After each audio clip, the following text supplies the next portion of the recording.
Bonjour à tous. Les morts étranges s'accumulent parmi les adversaires résolus de l'européisme et même de l'euromondialisme.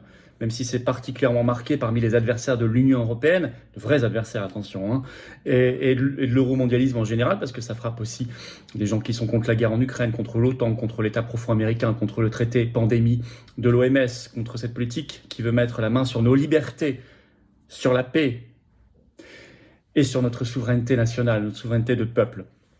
On va voir tout cela. Alors ici, c'est pas du complotisme. Moi, je n'ai pas fait l'enquête, je ne suis pas la justice. Et il faut d'abord exiger la transparence, la justice et la vérité là-dessus. Première chose, c'est une constatation, mais je remarque que même le très sage et raisonnable Jacques Sapir, économiste, a tweeté ceci le 25 mai sur son compte Twitter, je vais vous le lire. Entre la déclaration d'un commissaire européen certes isolé et les éléments mis au jour par la police slovaque, on va revenir sur tout ça. On peut se demander si un programme d'élimination physique, politique, des dirigeants opposés à l'UE n'est pas en train de se mettre en œuvre. 3 petits points. Pourtant, Jacques Sapir, on ne peut pas dire qu'il soit complotiste. Alors, c'est un économiste extrêmement intéressant. Allez le lire notamment si vous voulez voir l'après-euro. Il a beaucoup travaillé là-dessus. Il a l'air très sérieuse, mais là, il écrit des choses très claires. C'est vrai que ça rejoint une réflexion qu'on est nombreux à se faire. Chacun fait attention. Alors, les morts étranges s'accumulent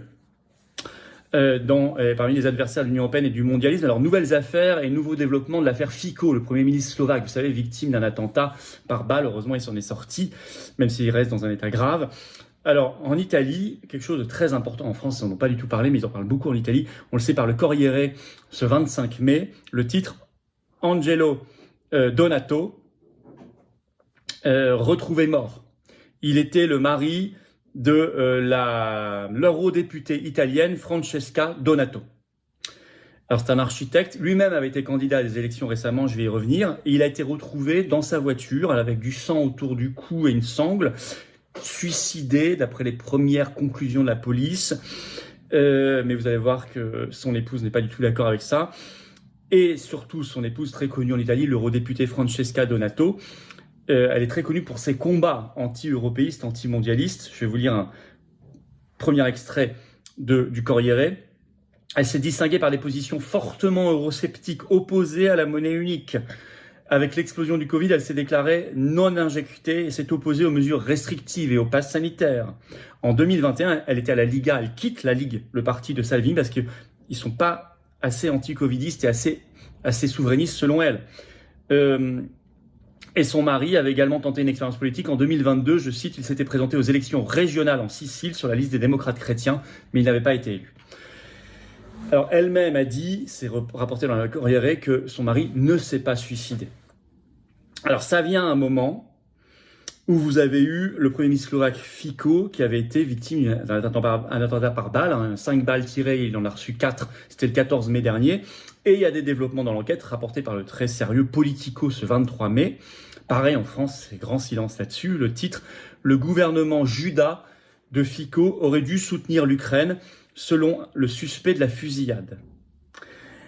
Et ce suspect, donc celui qui a été pris en train de tirer, mais il dit qu'il n'est pas seul. Bon.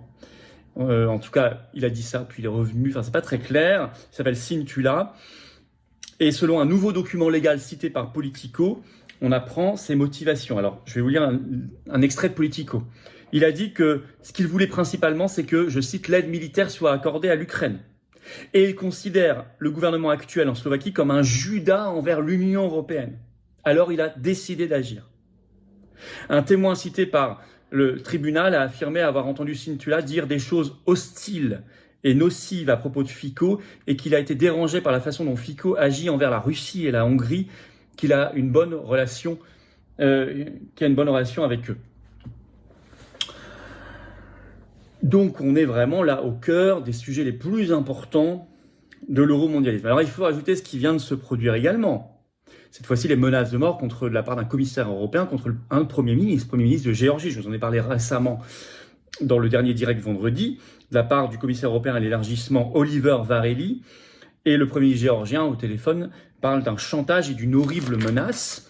Alors le commissaire européen a dû faire un communiqué pour dire que ses propos étaient sortis de leur contexte, sauf que les propos, on va les rappeler. Tout ça est rappelé par une dépêche AFP du 23 mai. Selon le Premier ministre, donc géorgien Irakli Kobadikse, un commissaire européen, donc c'est le commissaire européen à l'élargissement, alors d'un appel téléphonique énumérer les mesures que les Occidentaux pourraient prendre si cette loi était définitivement adoptée, la loi sur les ingérences étrangères que combat l'Union européenne, avant de lancer en référence au Premier ministre slovaque, donc Fico, récemment victime d'une tentative d'assassinat. Vous avez vu ce qui est arrivé à Robert Fico, faites très attention. Alors, le commissaire européen a beau dire c'est sorti de son contexte quand on a ce genre de phrase, contexte ou pas.